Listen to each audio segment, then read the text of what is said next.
And I am dancing because Orlando Sanchez is back in town. That's why I'm dancing. The whole state is dancing. Oh my God, the whole world You're is not the only dancing. one that's happy that I'm back. No, the whole world is dancing. I mean, really, really, it's hard to admit, but I was missing you. I know. And I texted you I'm glad you yesterday. admitted it publicly. No, of course. I mean, no shame. No shame at all. I really miss you, and I miss you that much. And yesterday, I left Vidal Martinez, the Harris County judge candidate for the Republican nomination, and I was in a beautiful event, Women for Vidal Martinez. And we were there and we were holding signs, and it was a big, big turnout. I love it. We're going to have, I'm sure that in the social media of Vidal Martinez, they already have some pictures. We were recording some videos for him. So I left that, and then okay, I'm sure Orlando is back in town. No, I was back in the But you States. were back in town, and then you went to San Antonio. Unlike you, I'm not partying, I'm working.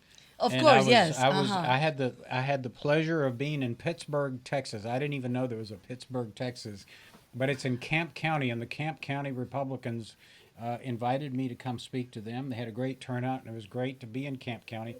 Learned a lot of things about Camp County, not the least of which is that's the home where Bo Pilgrim got started. You know, Pilgrim's Fried Chicken.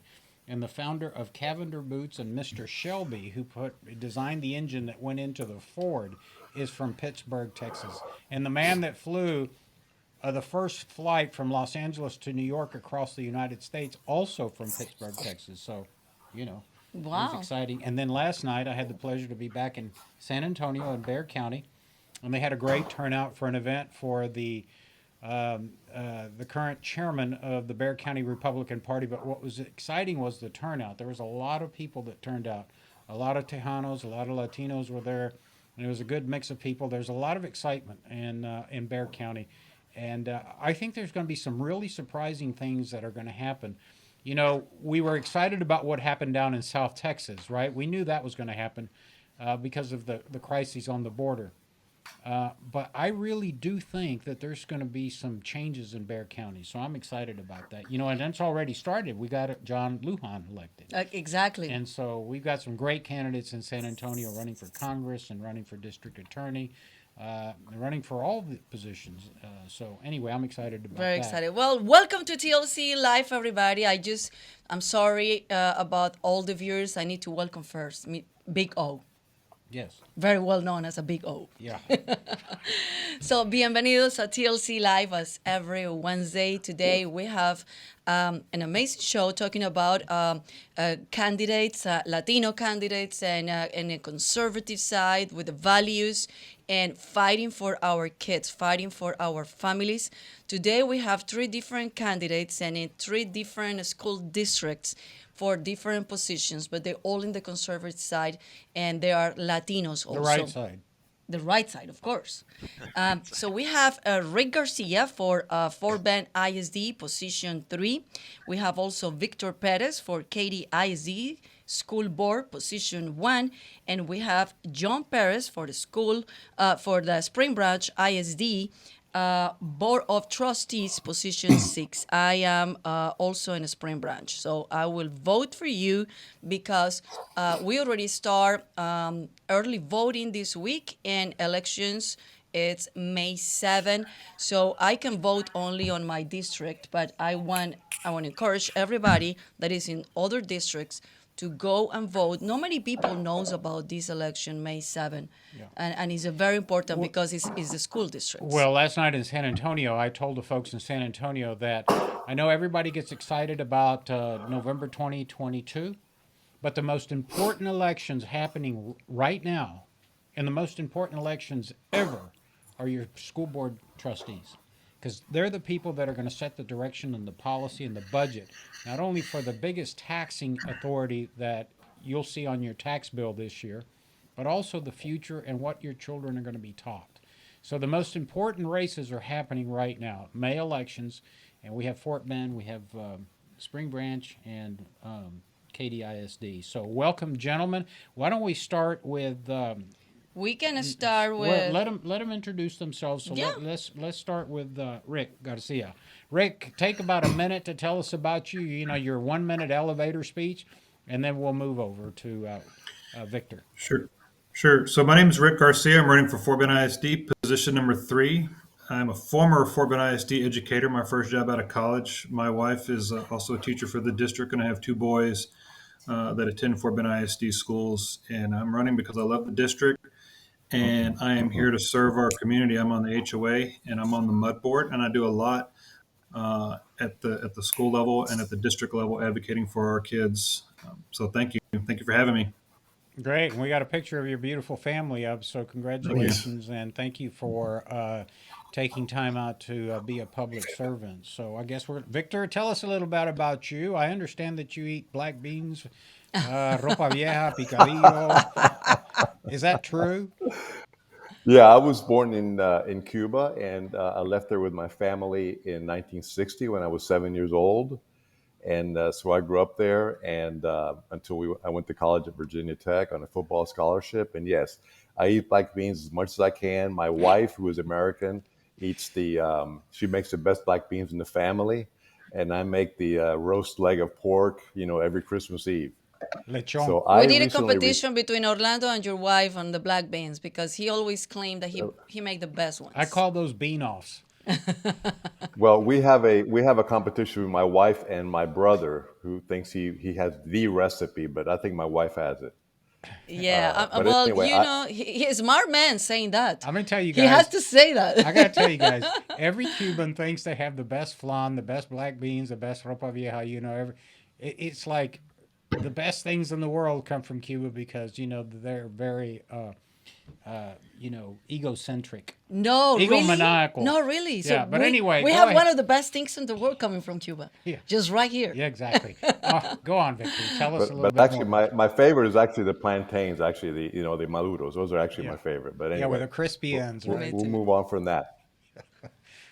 I recently retired a couple of years ago after a career in, first of all, banking, and then secondly, for about 25 years as a CFO for several oil service companies, public companies. So I have a lot of experience, if you will, in budgets and financial analysis and debt markets and that kind of thing. So I retired from that. We raised our 3 kids. My wife, 47 years, and we raised our 3 kids here in Katy.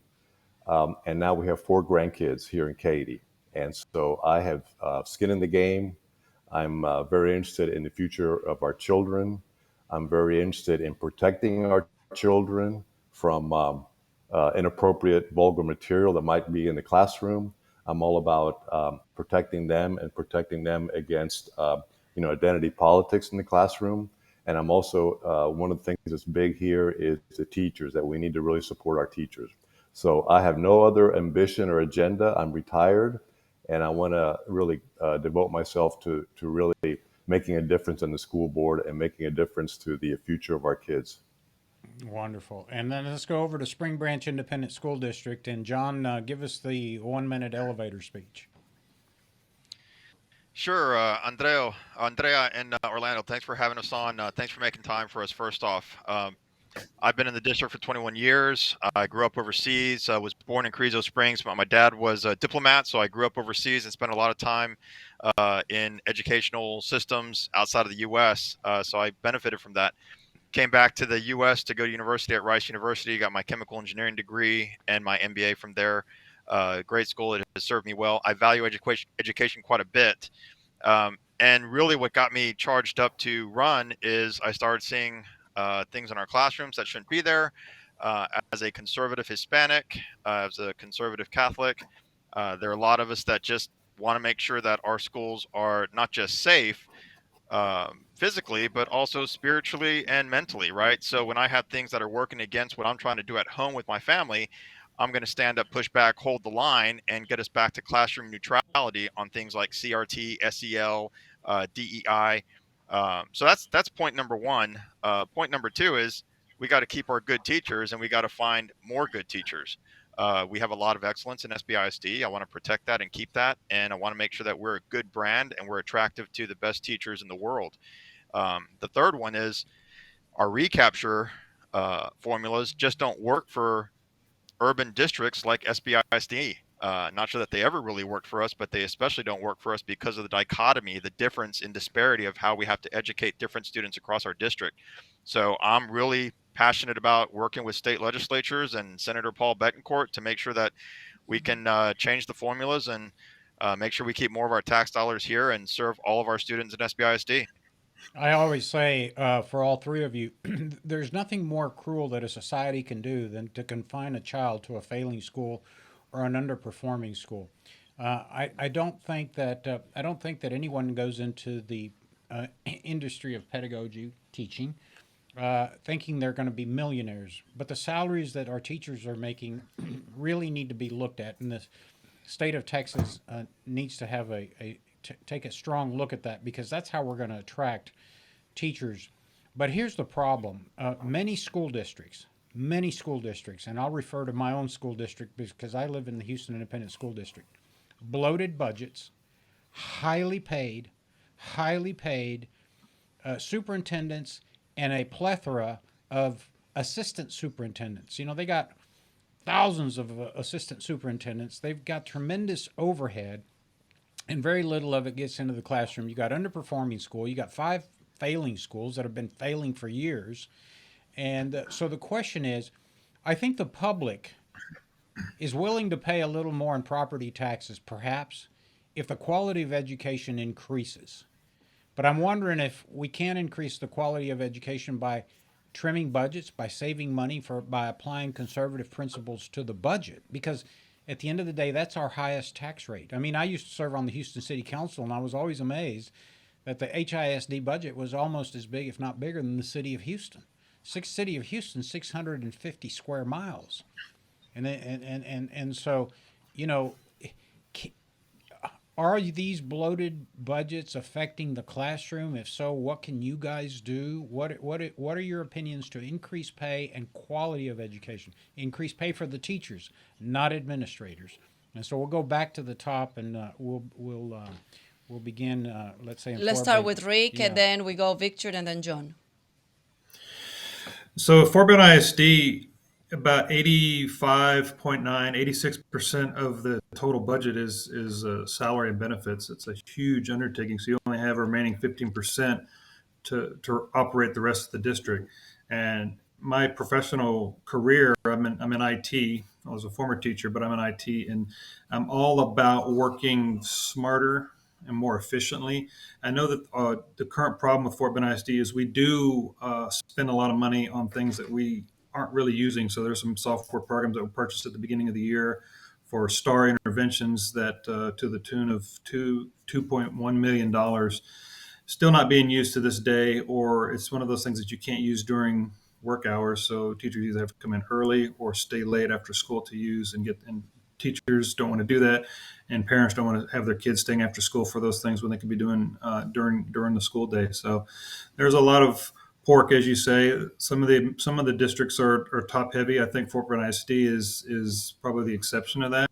They run sort of lean and mean, but there's always room for improvement in certain areas. Efficiency is key, and making sure that we're getting a return on investment on everything that we're spending, from software to services to vehicles, everything. That's one of the things that I've done very well over my years serving on the MUD and the HOA where I live.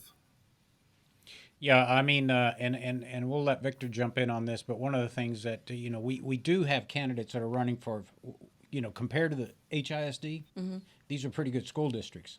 These are where the people are moving to. Yeah. When they become upwardly mobile from an economic perspective, they'll move out to Fort Bend, they'll move out to Katy, or they'll move into Spring Branch, because these are better performing school districts. But every school district can do better. So Victor, what are things that we can do in Katy to improve the quality of the classroom education and improve teacher salaries? Right. So one, the big item for me is on the teacher side, in that KISD teachers are underpaid. I've looked at this, and they are underpaid relative to the surrounding districts. And we know that there's a teacher shortage statewide. We know there's a teacher shortage around the country, that teachers are leaving the profession. Morale is low, and I've looked at numbers that show that compared to the surrounding districts on average, the more experienced teachers in Katy, say 20 years plus, would need about a 5 to 5.5% increase on average to equate to the average of the surrounding districts. And then that number is maybe 2 to 2.5% for the beginners, or say up to 5 years. And so in between there's different percentages, but we're definitely fighting this battle of retaining and attracting teachers with our hands tied behind our back, if you will, by underpaying our teachers. There's always, the only time we ask is, where's the money going to come from? It seems to be when we talk about teacher salaries. And we need to find the money. I would not be in favor of increasing taxes. We need to find the money in the existing budgets. Mm-hmm. And we need to give the teachers, at least get them up to averages that for the surrounding districts. We need to spend the money within the four walls of the classroom. What will make a difference, and really help the teachers also with, they're loaded up with a lot of administrative paperwork, and we need to help them to teach, to do what they do best. In other words, the campus leaders and the teachers know what's best for their particular situation, their particular classroom situation, and so we need to free them up to teach, to increase their salaries, and to really help the support staff and the teachers that are working day to day with the kids on the front line. And that's what we need to do to increase the morale of the teachers, help them, and I think that improves the quality of education. Yeah, and John, again, let me just say, I have to say that I think your school districts, both Katy, all three, Katy, Fort Bend, and SBISB, are certainly being better run than HISD. It wasn't long ago that we found out that one of the administrators, not at Houston Independent School District, was indicted along with several other people, including a trustee, for swindling $6 million of taxpayer money and giving contracts, these bogus contracts, landscaping contracts, to their buddies. That's just unacceptable. And they tell you all the time there's no money for teachers, but yet they're getting indicted for inappropriate contracting worth $6 million of taxpayer money. John, what are your ideas of trimming your budget and improving teacher pay? No, sure, Orlando. So one thing I bring to the table that I know other folks in the race don't is I run an engineering company. I have for the last 20 years. Very familiar with budgets, profit loss. I'm responsible and accountable to my employees and our organization to make sure that we rationalize our expenses and we're generating profit. So when I look at our school district and when I look at our operations, yes, we have a constrained budget. Yes, we have to try to find money in that constrained budget, but I certainly want to walk in, start looking behind the curtain and saying, where can we cut back? There's always room. There's always ways to find more money for those folks that we need to keep and for those folks that we need to recruit. There are also different ways to have raises too, right? I think Victor brought up the point that our teachers seem to be overloaded. When I reach out and when I'm block walking or come across teachers in the neighborhood at different meet and greets, they're overloaded. They have too many tasks that are really distracting them from doing things in the classroom that are fundamental educational basics. And I'm not just talking about paperwork. I'm talking about other programs that quite simply just have no place in our classroom and are taking away valuable time with students that need our teachers' focus. So really offloading tasks, making sure that they get time back to their lives, just like we have times to go to the Little League games and spend time with homework on our kids. We need to make sure we get that time back to our teachers as well. The other thing I'd like to just point out real quick is, once again, you're going to hear me harp on this over and over again. One way to get money back is by not giving it up. And right now we're giving up a lot of money. We're number 10 in the state as far as our recapture price tag, even though our enrollment is number 34, 35. Something's definitely not working with the formula. We're giving up a lot of money. Our price tag is going to start creeping up to 70, 80, 100 million. And we're at the point now where we have to get reform and we have to get it quick. And I'm not talking about in the next 3 or 4 years. I'm talking about next year. And that will certainly bring back money to provide programs and educational services to kids across our district. And also, you have to realize there's a hidden cost that parents are supplementing when they're having to get tutors because we're just not able to bring in additional resources. I mean, you can say that easily $2 million a year in Spring Branch alone by parents that are supplementing their kids' education with tutors. So yes, we have to find the money. Definitely have good ideas. Looking forward to getting on the board and making them happen. Guys, I have a question. I've been reading recently some of the school districts in Texas and along the country that they're saying that they have to go on a 4-day school, school days. And, Fridays, they're going to go only from Monday to Thursdays because they're short in teachers, they're short in budget. And why you guys think this is happening? And if you think that will be effective in the school district that you guys are running for? Start with Rick. So that's something that just came up, and it's actually a pretty interesting concept. I sit on one of the committees that helps decide the school calendar for Fort Bend ISD, and you have contract hours that teachers have to fulfill. And then, of course, the state mandates that all children have to be in school so many hours, and then you get so much money from the state. So that's actually interesting how they're actually able to do that. If it's more of there's a shortage and we just can't support the time and the kids in the classroom because we just don't have teachers. We have to shuffle teachers around. That's a very unique problem. Something that it's unheard of. And there is a recent study of graduates graduating from high school, only 3% of them are considering a field in education. So that's an additional problem. Take that, compound that onto the already existing shortage of teachers we have, and then in 4 years, we're going to be an even bigger problem. So I applaud the districts for trying to do something that's a little bit more innovative and creative. But the other thing you have to consider is what are that Fridays off? What are parents having to do with their child? Right. For daycare, so there's an additional component there. So those are really some things you have to think all the way through and think of both sides of the equation. But if it's mostly because there's a shortage of teachers, that's a major issue. And if it trickles down to the larger school districts, yeah, you're going to see some major problems. Yeah, my biggest concern is with the families with economical needs that they have to have 2 or 3 jobs. And, when you have kids in high school, you can manage for them to be by themselves at home. But when you have little kids in elementary, what is the options for these parents? And it's really effective that kids will learn what they need to learn in only 4 days a week.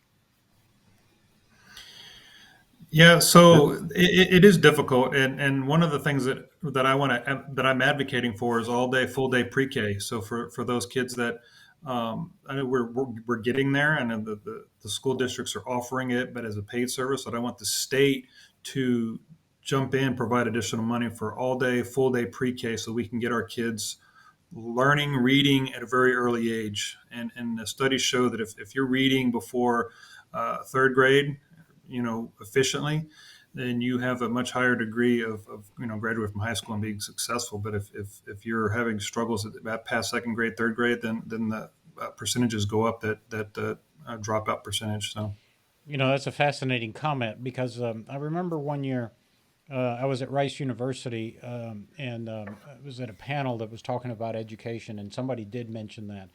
You know, generally, I know Republicans, conservatives don't want to spend more money than is necessary, and they look at school districts as a waste of money.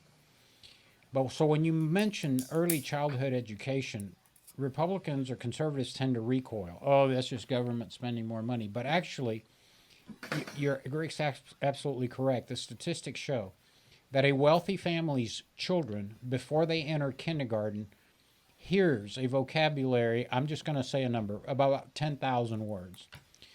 But a child in a low-income family with parents that may not have graduated from high school, may not have gone to college, are educationally challenged, as they would say, don't hear 10,000 words. Their vocabulary isn't nearly as big. So why wouldn't we as a society invest to make sure those children have an equal footing with kids that come from wealthier families? That's something I've never understood from a lot of, folks in the Republican Party. Why are we so opposed to giving every child an even start at the gate for the race?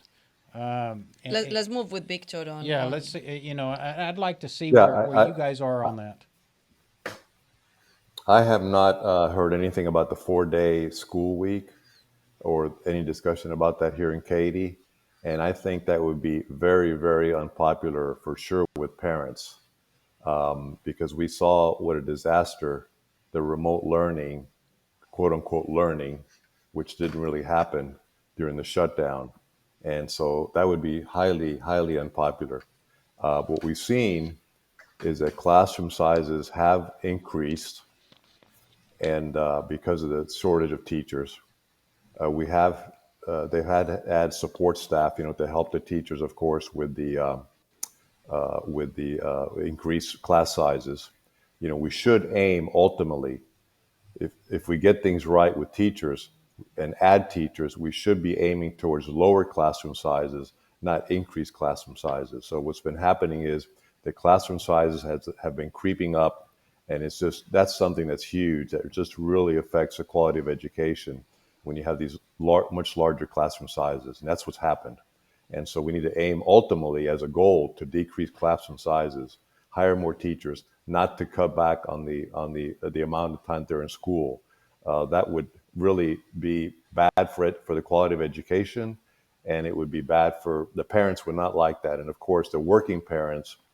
It would be where you have two parents working. That would be really bad for them. To now, what do they do when the kids are at home on Fridays or whatever day of the week it is? Okay, let's move with John with the same question. Sure, I have to echo what Rick and Victor are saying. I heard about the 4-day week. That was in localized spots, resource constrained districts. I understand that. I appreciate that need for creativity, because if you don't have the resources, you then have to start getting creative with your solutions. So I appreciate that. I would be very careful to start trying to broad brush that solution across the state, especially in SBISD. We have a tapestry of families and their origin stories, and we have families that may be able to work just fine with a 4-day week. But I would, echo what Victor said, where I think for the most part, you're going to want to maintain that 5-day work week. Make sure that families with not just two working parents, but with parents that have a schedule that just a single parent that doesn't afford that flexibility. We just have to be careful about trying to apply that solution elsewhere. For me, it goes back to, like we were just talking about, making sure our districts are quality brands that are attractive to teachers, not just from Texas, but from across the nation. Right? I know Katy is trying to be successful and trying to recruit from outside the state. I would like to see us get more creative with our recruiting and bringing in good teachers so that we don't have to mess with classroom sizes and keep them at a good, effective level, rather than start trying to decrease the time a student has in the educational system with respect to early age fundamentals. Rick's right.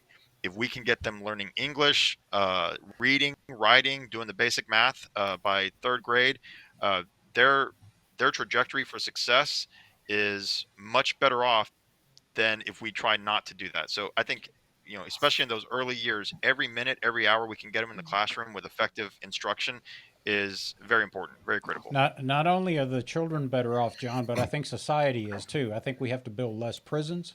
We have a more productive society. We have a better workforce if children are on equal footing when they start school. So I'm assuming that you guys are all for giving kids that come from economically challenged families who have a limited vocabulary the opportunity to catch up with their cohorts, let's say, in other families. Is that correct? Is that what I hear? Absolutely, Absolutely. absolutely. Absolutely. Okay, great. Now, And I want to encourage everybody that is listening to this show. If you want to get involved, you want to you have any questions to our guests, please call us at 281-833-3333, 281-833-3333.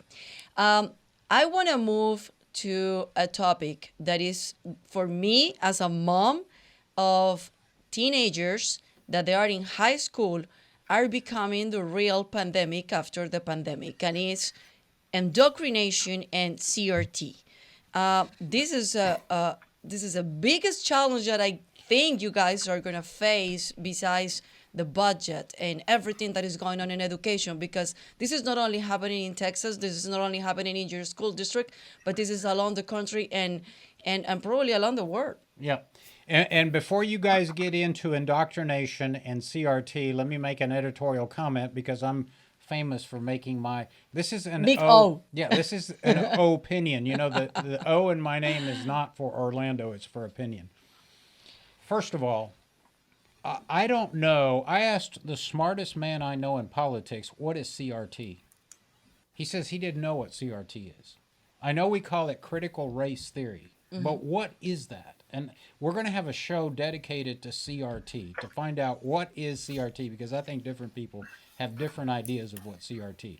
Anything that emanates out of Ivy League schools, you know, at Harvard or Yale or Princeton, you know, you have to look at with this very suspicious eye. But I don't know what CRT is. Having come from Cuba, and I'm sure Victor can talk about this, we know full well what indoctrination is. We know full well what government indoctrination is. And so I want you guys to address Andrea's question from that perspective. If you think you know what CRT is, let us know. But if you're like me, I really don't know what CRT is, because let me just say this. If someone thinks that CRT is bad because we teach real history, and what I mean by real history is we teach that in the 1800s we used African slaves in this country for labor. That's history. I think that should be taught so it's not repeated. Much like the Jewish community always says, never forget, because we tend to repeat. And they'll always tell us about the Holocaust and Hitler and the Third Reich and what happened to the Jewish people in Europe. I think that should be taught. So I don't think that's, you know, CRT. Should we teach how poorly treated the Mexicans were in Texas after the Revolutionary War in 1836? Yes. Should we teach that there were only 3 Texans that signed the Declaration of Independence on the Brazos in 1836, and those 3 were Mexicans? Yes. Should we teach the contributions that Tejanos have made in Texas? Yes. And so, you know, but I don't think that we need to indoctrinate kids. We don't need to get African American children hating Caucasian children because, you know, the Caucasians were plantation owners. We don't need Hispanics hating African Americans. We don't need Asians. In other words, we're all Americans. We don't need the hate, period. Yeah, we don't need that hate. And I think parents are up in arms because parents don't want to teach. They want to teach us we're all Americans. We're all in this struggle together. Yeah. The pandemic affected Hispanics and Asians and blacks and Caucasians and the elderly and women and men. You know, tsunamis and floods and earthquakes affect us all. A bad economy, this inflation affects us all. So we're all in it together. We've all got to find solutions to the problems. But I am for teaching real history, which sometimes has been overlooked, glossed over, and but I'm not for indoctrination. So, having given my opinion, you guys are up. Who wants to So I go can start first? off. Rick, Yeah, let's start it Rick. with Rick. Let's start it with Rick. Yeah, I'll start off. So I when that comes up, I always say civics. Let's teach civics, not CRT. I don't believe it, and I don't subscribe to that. We don't teach that in our house. You know, I'm a former history teacher. I taught 7th grade Texas history, and yeah, you celebrate each other's differences. You celebrate that equality, that opportunities for everybody.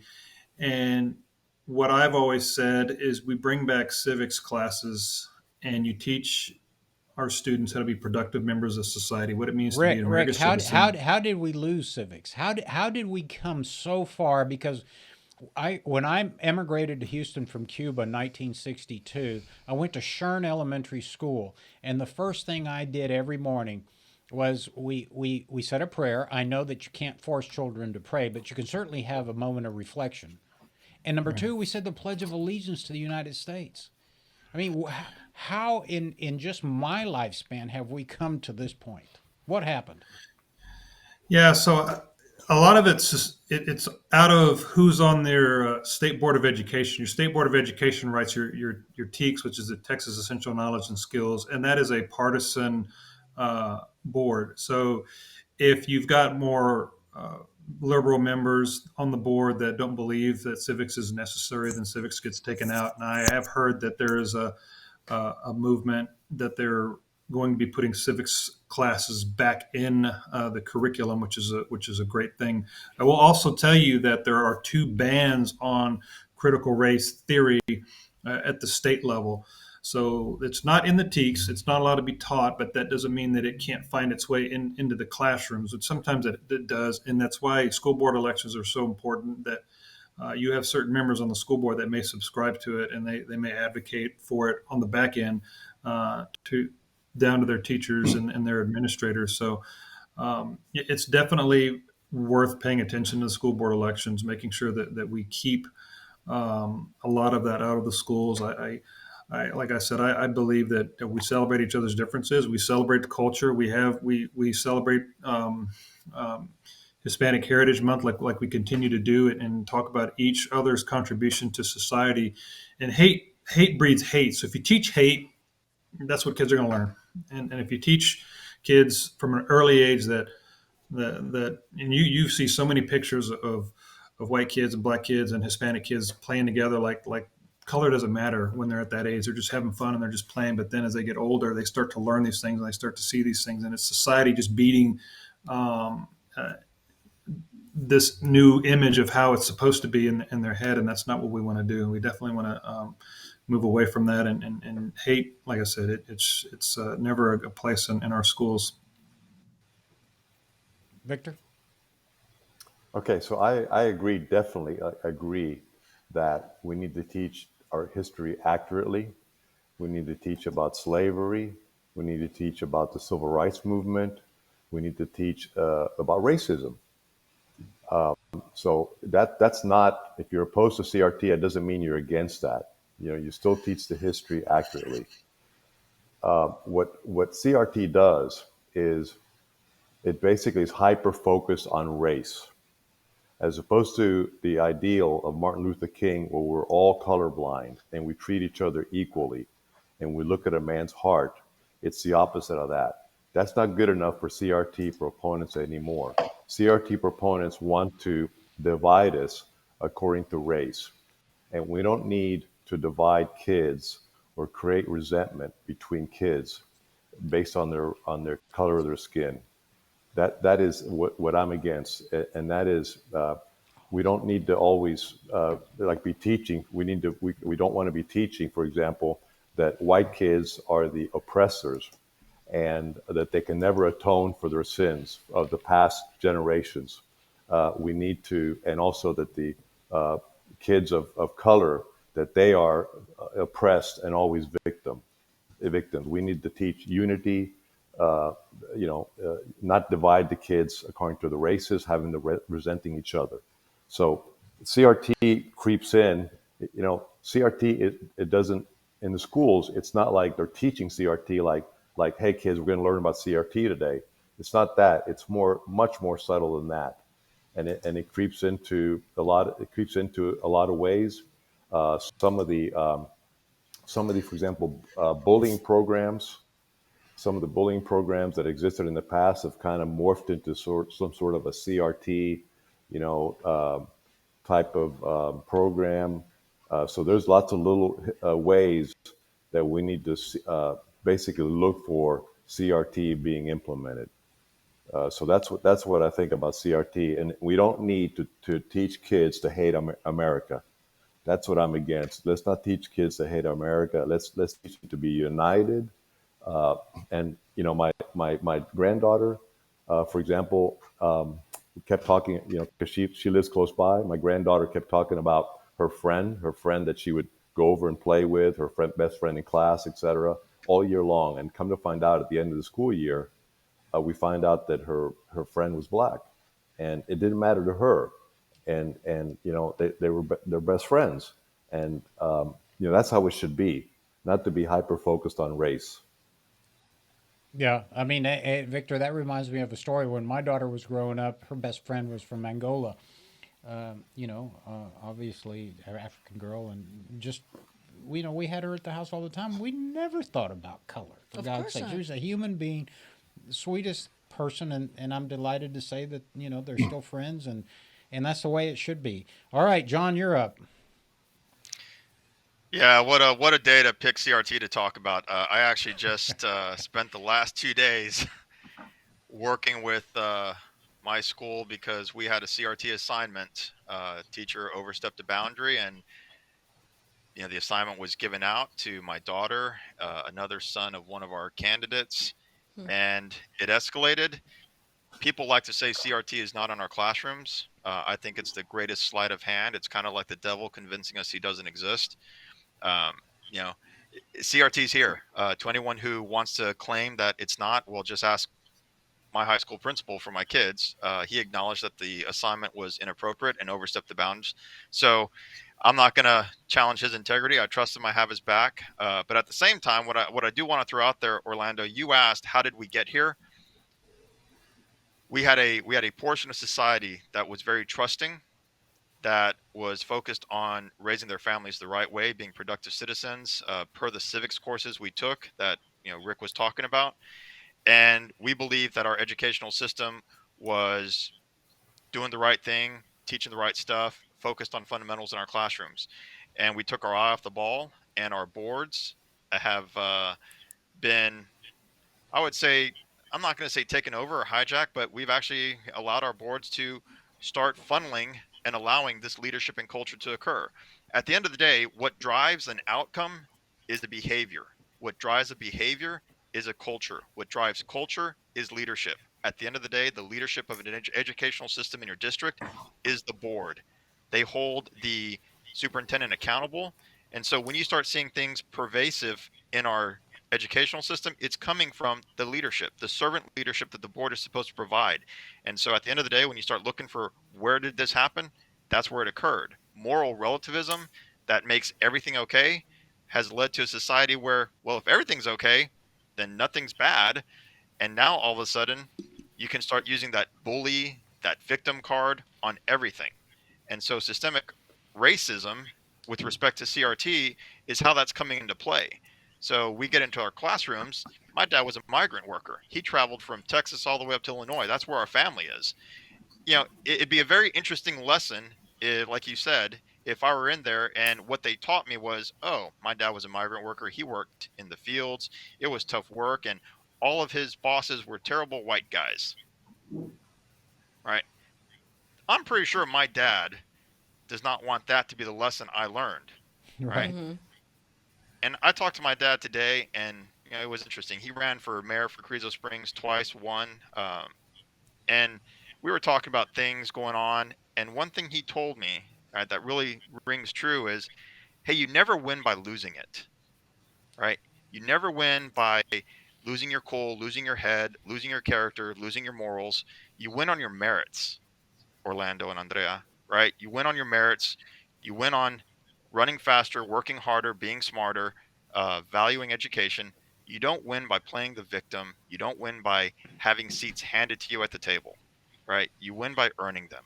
Totally And agree. at the end of the day, I just feel like CRT is, just a little erosion and corrosive mechanism on our society. And there's an agenda that folks love to have in our schools. And it's just time for us to, once again, you got to stand up, you got to push back, and you got to hold that line of classroom neutrality. I mean, Yeah, enough's but enough, quite honestly. I got to tell you, I mean, I'm always fascinated at the patience and how long the runway is of the left and socialists around the world. These things are planned long time ago, and I asked the question, when did education go off the rails? From the time I emigrated to the United States, I didn't speak a word of English. But I went through the education process. I learned the pledge. I had a moment of silence. Actually, at those days, we said the Lord's Prayer, which I think is unfair to some children that are not believers and Jewish children. But there should be a moment of reflection for each individual to worship or give thanks or just to reflect on the coming day. That's a civic lesson that should be taught. But let me tell you, my opinion is that when they created the Department of Education at the federal government, can someone tell me where in the Constitution and in the enumerated powers it says that the federal government has a role in public education in the states? It doesn't. But when the states got in bed with the federal government, just like medicine, because medicine got in bed with the federal government, and if you want something screwed up that's working well in a local society, in a parochial environment, get in bed with the federal government. Sure to screw it up. They've screwed up the healthcare system. They've screwed up education, and that again is my opinion. But both of those in my lifetime have been screwed up because there's so many people that don't have access to a doctor. I think that you should go to get an X-ray, and it's no different than going to McDonald's. They ought to have a menu. CBC, a blood draw, a simple chest X-ray costs you this much. I don't know what's so complicated about it because they provide a service like Costco does. Costco provides a service. They'll change your tires. But they have a board that tells you how much it costs to change your tire. Why does medicine have to be so mysterious? Why does education have to be so mysterious? Because we chose to get in bed with the federal government, and they have an agenda. They have a big agenda, and that's what's dangerous. Okay, we're Okay, going to we move have to a a question from guys. one of our viewers. Is Okay. asking Paul all of James. you. Paul always watches the show. He has a question for you guys. What are your plans for restoring parental rights in our schools and engaging them for the best outcome in our students' educational journey? So, Rick. So one of the things that needs to happen is it needs to become part of policy. The district has, over the years, they have a lot of community engagement, which is great, but sometimes a lot of the feedback goes on deaf ears. Now, that was a problem with school boundaries. They'd have all these school boundary committees, and then they would make all these recommendations, and they'd be great recommendations, but then the district would do something completely different. Now what they've done is they have a school boundary oversight committee, which I'm the chairman of, and they've actually made it part of the process per policy. So if we want to restore parental rights in our schools and getting them better engaged, it needs to be, and actually it's on some of the objectives in Fort Bend ISD is to partner with parents. So we're making it part of policy. It's got to be part of the process, and community engagement, reaching out to parents is essential. And in some of our lower performing schools or low socioeconomic schools, it's challenging, very challenging, because they're working, they have their kids at school, and they don't have the same access that other parents might be able to. They don't have PTOs. The Title I schools, they all have all their additional levels of funding, but it does become more difficult. Engagement is definitely key. I know that the district does send out emails and alerts and stuff like that, but sometimes you got so much stuff coming at you, it is just hard to reach that parent. But it does, and I've told my wife, I tell my all my friends and my family that it takes a village. So we've got to work together on getting more outreach. And a lot of times also parents don't even know what their rights are. So if they don't know that their child might be dyslexic, they're in second grade, they'll figure it out, or they're in third grade, they'll figure it out, or they're in fourth grade, they'll figure it out. I had a parent call me a month ago and said that they didn't find out that their child was dyslexic until seventh grade, and that's devastating, because you would expect that there's experts in the classroom, that some of these teachers can identify when they're seeing some of these things. My youngest was diagnosed in second grade, but we knew he was dyslexic kindergarten. Even though they say, well, they don't test them in first grade, they have to wait until their second grade, because they do need time for their minds and their brains to develop, and all of the reversals and things that they do. But my wife being an educator, me being a former educator, we just kind of knew that something wasn't quite right. And a lot of times parents also just don't know. They just think that that's natural, or the teachers will help them. So getting them more access to information and what exactly your rights are, what kinds of things can you request when you need services from the school? Can we get short assignments? Do we change our seating arrangement? Shorter questions, time length, and how long some of your tests are. So those are a tremendous question. It's a great question, and I really think it revolves around just that outreach and just giving parents more information. This is all a list of the services you can get. So, Victor? So I would say that the way you restore parental rights is you change the board, and that's why I'm running. And that's why I'm running is because I wouldn't be running if our board members were more responsive to parents speaking out, parental voice. Let's remember that they are the parents, children first, and the students of the district second. And we need to recognize that we need to recognize the parents' role in the education of their children. So what you do is you change the board. You change the board to be more responsive. I've found in speaking out at board meetings many times, and parents that I know that speak out at board meetings, that they're very, very frustrated because it's like they're speaking into a black hole and they're not heard and there's no responsiveness. So the first thing is to restore parental rights is elect candidates that believe in parental rights and that are going to respond to that stand for parental rights, and that are going to be responsive to parents and their concerns, and not and also the board that recognizes that they are ultimately the buck stops with the board in terms of delivering the quality education for the to the district and being good stewards and protecting the kids, protecting the assets of the district, and that they are the ones that oversee and manage, if you will, the district. The superintendent reports to the board. So you restore parental rights by electing board members that are sensitive to and will be responsive to parents. That's how you do that. Well, That's and I my think it opinion. falls back to what John said. It's all about leadership. So, John, again, how do you involve the parents? And I want to comment, John, because you said, that we were too trusting, and allowed school districts to kind of run away with. I don't know that it was trust. I really think that we became comfortable. We became a little lazy. It's kind of like in the political environment in Texas. Conservatives find themselves, well, how did we lose the bulk of Hispanics to the Democrats?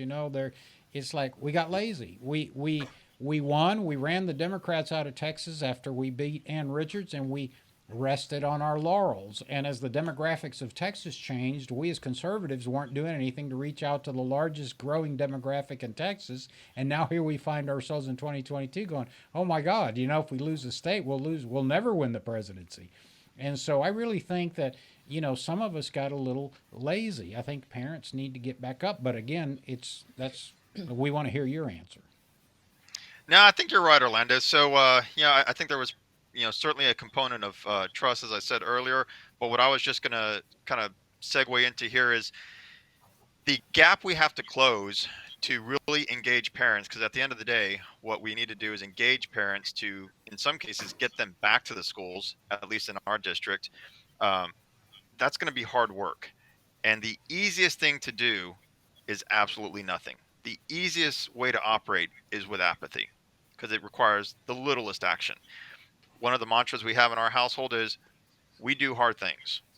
All right. And if you make that a habit, it's not a chore. It's not something that you have to rise to the occasion for. It's just something you do, right? We do hard things. And somewhere along the way, parts of our society lost that standard of excellence.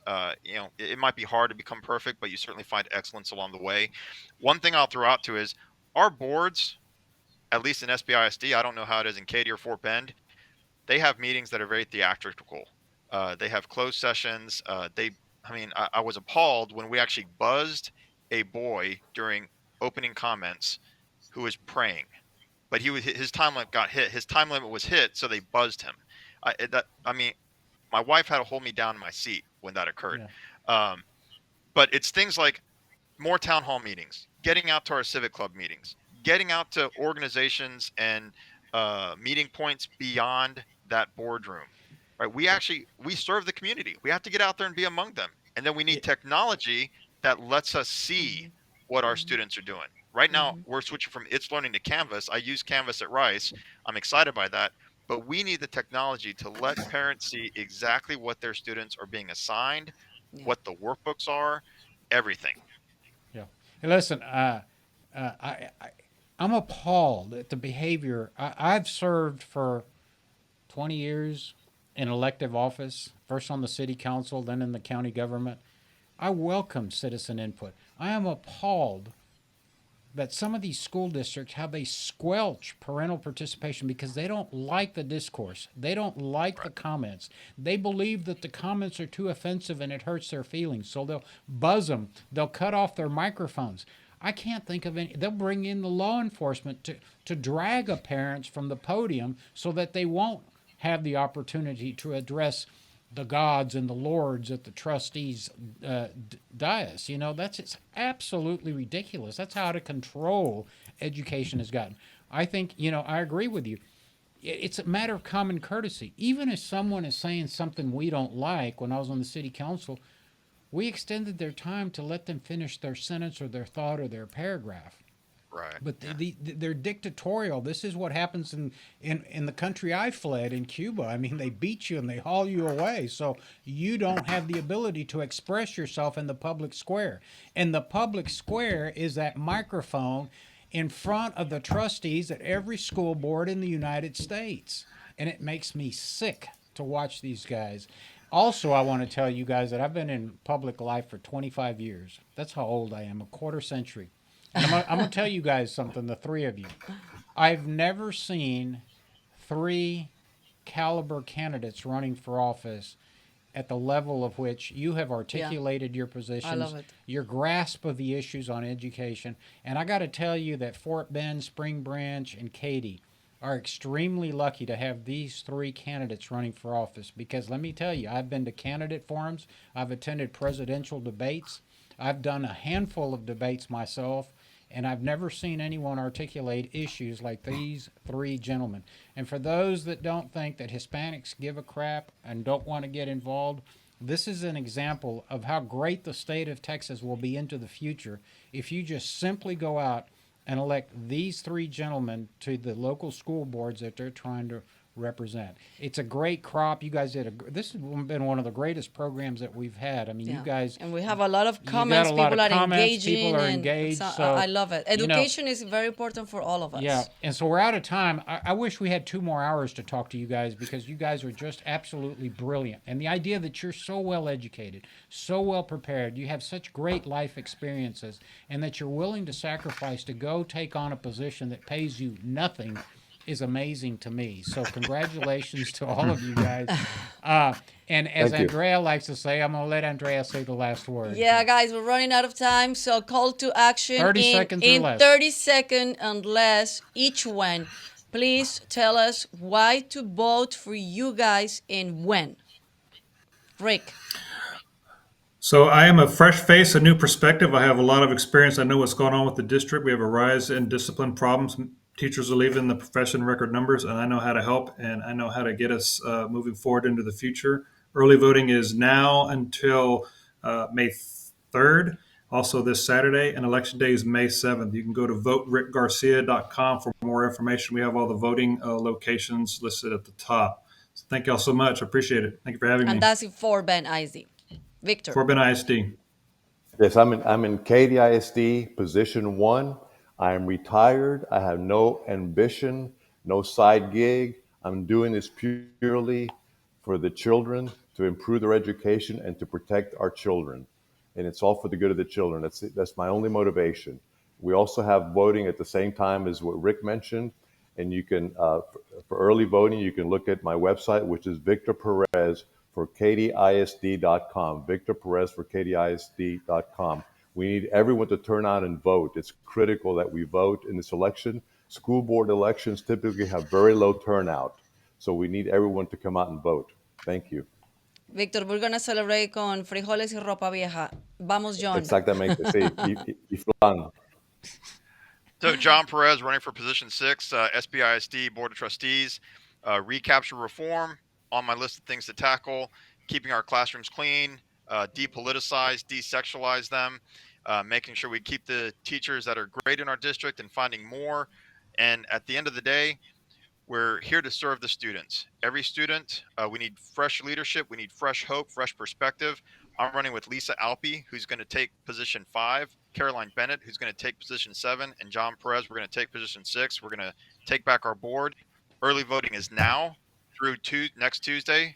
And election day is May 7th. If you're watching the Derby and you haven't voted in SBISD, get out to the polls. You still have time. Again, I want to repeat, thank you very much, all of you, for the time that you have shared with us. We know you're busy in your elections right now, but I, again, want to repeat, I've never seen a better crop of candidates in my entire political career than these three gentlemen that have spent an hour of their time articulating important issues to the most important population that's going to affect the future, the present day and the future of the state of Texas, which is our children and the direction in which our children will be heading this in their lives, which will affect us in this state. So thank you again. God bless you all for what you're doing. Thank you. I just think you guys are amazing, and I hope to be able to call y'all election night and congratulate you. And I'm going to tell you folks, again, my first political race for city council in Houston, I won by 114 votes. For those of you who don't think it's at 5:30, 6 o'clock p.m., an hour before the polls close, that one vote doesn't make a difference, it sure as hell does. And if you want to take back your school district, why don't you do your community a service? When you go vote, drag somebody with you that believes the same way you do, and vote for these men that have been working extremely hard. Not just these three men, but there are other great candidates running for school boards across the state of Texas. Again, the most important race in the United States is your school trustee. It's not the president. How many times do you get to go address the president? Never. How many times do you get to talk to your senator? Not many. But how often can you go talk to your trustee down the street? Every day if you wanted to. These are the people that are going to affect your children, and these are the people that are going to affect the future of the state of Texas. So make sure you go vote, drag a friend out, go to their website. There's plenty of time, but get out and vote. So, Thank Andrea, you so much, everybody. And See you guys I will soon. gonna go and vote for John today because I live in a Spring Branch. So, and I love early voting. high five. So, right. also Bring visit some us in friends, Texas. Andrea. Te tengo que conocer Thank en you. persona. We need to get together in person. All right, guys. Obviously. Also, a program Thank you. note. We have our Mark. Do you have our? There we go. Mark's on top of it. Cinco de Mayo, Cinco de So, Margarita. we have our Cinco de Mayo celebrations. We're going to continue celebrating all of April because, as you all know, April 6th was Tejano Day in Texas. A resolution by the Texas Senate and the Texas House, which was signed by the governor. So every April 6th is Tejano Day in Texas. We had a great event in San Antonio, Texas, where the governor actually came.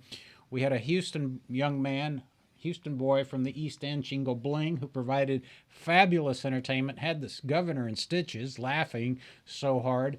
And now we're going to bring Gary Hobbs, a great Tejano artist, who, by the way, Gary just signed a recording contract. It was a big deal on social media the other day. Wow. He's coming to Houston. He'll be at the West Wind Club, which is on Gun Road near 290. Free of charge. You must be 21 or older to attend. You must bring your driver's license. Oh, I cannot And go in that case.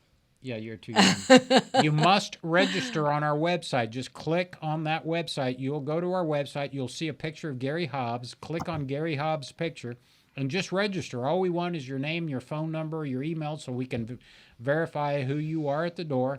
And we'll give you two adult beverage tickets. We have wonderful support from two of our great Houston distributors. I can mention them, which is Faust Distributing and Houston Distributing, both big supporters of the Tejano community. So we thank them for that.